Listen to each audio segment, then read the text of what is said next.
All right, we're gonna watch how I lose because I misplay at the very, very end of the duel. So let's start.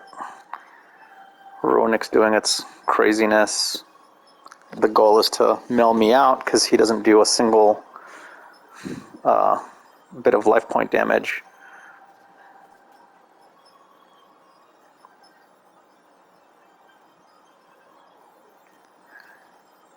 He's drawing, he's doing his setup. Okay. This is the part that's important. So since he has LeBaron and I have a crap hand, I'm going to use this. If he negates it, I have another one. If he doesn't, and he destroys either of my pendulum skills by negating, then Star Pendulum Glyph will let me grab another piece to help me basically push past the problem of having a terrible hand. But he doesn't go for it. He kind of lets me activate stuff. So my plan doesn't quite work. So the reason I do this is because I don't want him to negate my other scale. So now he activated a card I didn't expect him to activate, where he rips out a double iris from my hand, which kind of ruins everything I was planning to get around LeBaron's negate, or to go past it once he does it. But so he puts me in a weak position, so this is what I opt to do. So I know he's going to negate it, which puts me in a really bad position. Okay.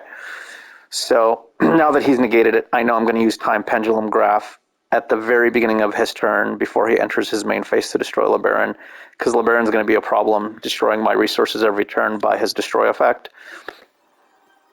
So I set it, and then watch very carefully in the bottom right. He's doing all this at the end of my phase. He's summoning all this stuff at the end of my phase. But watch how I change. See how I switched at the very bottom right? I switched my controls from auto to on so that I could do this in his standby phase or draw phase. So it's harder for him to have a response or that type of a thing. So his Runic guy negates the destruction by attributing himself, but Time Pendulum Graph then lets me stun LeBaron. So either way, I was going to get rid of LeBaron, and I grab Wisdomize because he's going to be, whatever other Pendulum card I draw, he's going to be able to destroy, set off Star Pendulum Graph. So that's why that's the best card to grab in this situation where you have no hand. He destroys Time Pendulum Graph, which I'd say is the right call because that would keep giving him problems. He's way ahead of me as far as cards. So here I go.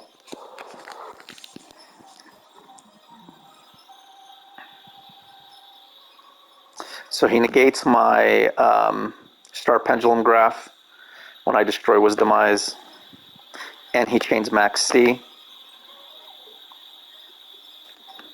Okay, now this is the part that's really important. So I summon Wisdomize and activate the effect. He, I believe, starts, yeah, he removed my double iris from the graveyard, so I can't normal summon it. Okay. Now this is a common misplay that I think people make.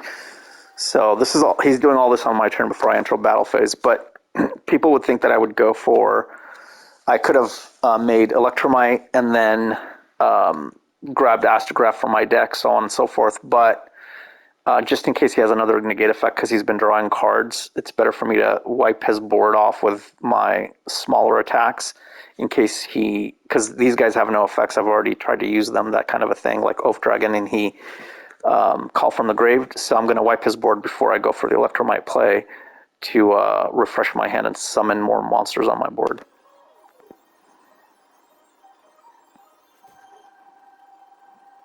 So this was definitely the right play. Afterwards, I go into main phase 2. I go Electromite, and I'm about to grab Astrograph, but you'll see he negates it. It's moving super fast, but he negated it with Infinite Impermanence. So attacking was the right play before making Electromite. Or maybe it was an Infinite Impermanence. Maybe it was a quick play spell card. So now he's going to put up more bullcrap, which is a pain in the butt to work through. Interior Beast, it's basically, typically it's game over for Pendulums when Naturia Beast comes out, because he can negate 100 times in a single turn, basically infinite times. Okay, so Scroll Combat, he maxes again. So my options are, because he's milling my... so I Pendulum Summon. Now my goal here originally was to go for LeBaron, and then I could destroy his Naturia Beast, but then I changed my mind because of how long the duel was and how many cards I had left in my deck. I'm going to go for big damage. So he stops me from special summoning from the deck, which I anticipated. So I knew I could fuse for LeBaron regardless. And then he does this, and this is when I change my mind about exactly what I'm going to do. Because this guy doesn't destroy, he sends.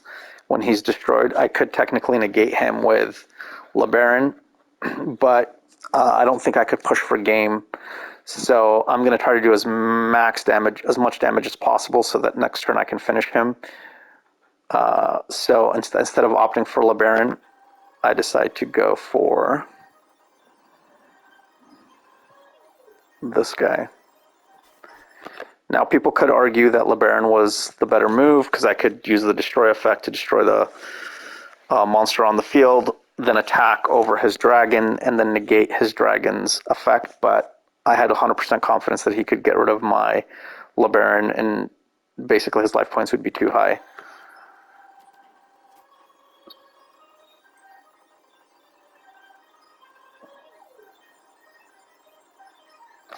Oh, so something important here. I used Oath Dragon's effect. I was hoping he would negate with Naturia Beast and destroy Oath Dragon. Then I would have set Purple Poison. If he doesn't negate Purple Poison, then I would attack with Scroll Combat Joker, activate the effect. Then he would negate it. Regardless, it would get destroyed, and then his effect would again activate in the extra face-up extra zone, and then I could destroy a card on the field, which I would have gone after his field spell most likely. But or maybe another monster and then clear more monsters. But he was smart. He actually didn't negate anything.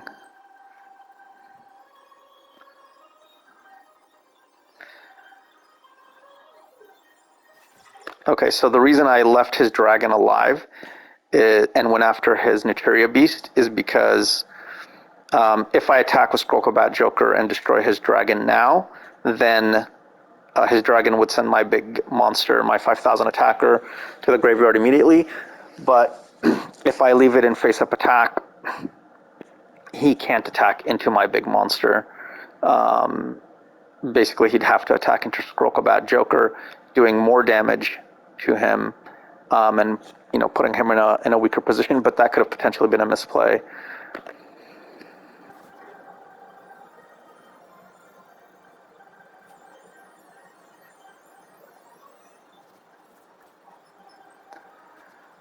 Okay, so he links it off, so he gets to send it. So he figured a way around it, which is great. Then he's going to for hire and destroy both his monster and my Scroll Combat. Oh, I have 2 cards left in my deck, as you can see. So here's where I make the actual huge misplay. So he's summoning up a whole bunch of monsters in defense. It's ironic that I'm going to say that misplays happen because a lot of people don't read Yu-Gi-Oh cards. I draw a Pot of Desire, which is useless. Okay, so the reason I summon Celeste is because he is very versatile. Okay, so at this point, I can't summon anything from my deck. He puts up more defense monsters. So I have a choice between Supreme King Dragon Clearwing, which will board wipe face-up monsters and then also do damage if he attacks the defense position because he'll destroy the monster before damage calculation and do damage equals to his attack. But most likely his guys are all small, so the damage wouldn't be that big. And then if I poke him with Celeste, I just don't think I'd get in 2,500 points of damage. But then here's where I think of what should have won me the game, but it's my mistake. So I decide, nope, I'm going to go with Starving Venom, Fusion Dragon. So Starving Venom pierces, he does piercing damage. However, in order for him to do the piercing damage, he has to copy a monster effect, and that's my big misplay. I thought he just did piercing damage just because he's Starving Venom Fusion Dragon, but he only gains that effect. Otherwise, he's just a 2800 beater. He has to copy another monster's effect. So that was my mistake. So there was two ways I could have won this. One, first activate Celestial Magician's effect. Since the fusion's on the field, he would attack direct. He gains the ability to attack direct for 1500. And then I should have copied him with Starving Venom Fusion Dragon. But I didn't think about that until after the replay, that Starving Venom could copy the attack direct effect. But it didn't matter. What I should have done is I should have copied some monster effect. It didn't matter which monster, because that's how he gains the piercing damage, and I didn't do that. So you'll now see me, he's doing stuff, trying to put up more monsters in defense. I still haven't attacked, he's just summoning stuff. Okay, now I gained the effect, as you can see. Then I didn't actually activate Starving Venom's effect. I go into attack, it's asking me to attack direct, he activates a spell. He summons something else, it doesn't matter because I attack direct. Boom, there's the direct attack. And then this is when I learn that I don't do piercing damage, and I was confused. I was like, I thought his monster had some kind of special effect, and then I read Starving Venom and realized that I have to copy a monster effect for him to gain piercing damage. And that's how I lose the game. And that's pretty much it. So just wanted to explain, understand your cards. Doesn't matter from here, he's gonna mill out the rest of my deck. Not on my turn, but on his turn. So I copied an effect afterwards to destroy his field spell, which is I copied a LeBaron, but it doesn't matter. See, I'm out of cards. And yeah, he's just, I let him, I could have surrendered, but I just let him.